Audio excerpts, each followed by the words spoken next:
يا أيها المزمل قم الليل إلا قليلا نصفه أو انقص منه قليلا أو زد عليه ورتل القرآن ترتيلا إنا سنلقي عليك قولا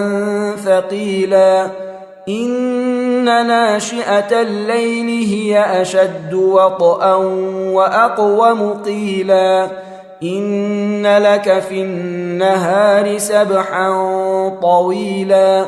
واذكر اسم ربك وتبتل إليه تبتيلا رب المشرق والمغرب لا إله إلا هو فاتخذه وكيلا واصبر على ما يقولون واهجرهم هجرا جميلا وذرني والمكذبين أولي النعمة ومهلهم قليلا إن لدينا أنكالا وجحيما وطعاما ذا غصة وعذابا أليما يوم ترجف الأرض والجبال وكانت الجبال كثيبا مهيلا إنا أرسلنا إليكم رسولا شاهدا عليكم كما أرسلنا إلى فرعون رسولا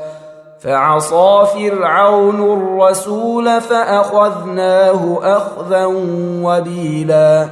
فكيف تتقون إن كفرتم يوما يجعل الولدان شيبا السماء منفطر به كان وعده مفعولا إن هذه تذكرة فمن شاء اتخذ إلى ربه سبيلا إن ربك يعلم أنك تقوم أدنى من ثلثي الليل ونصفه وثلثه وطائفة من الذين معك والله يقدر الليل والنهار علم أن لن تحصوه فتاب عليكم فاقرؤوا ما تيسر من القرآن علم أن سيكون منكم مرضى وآخرون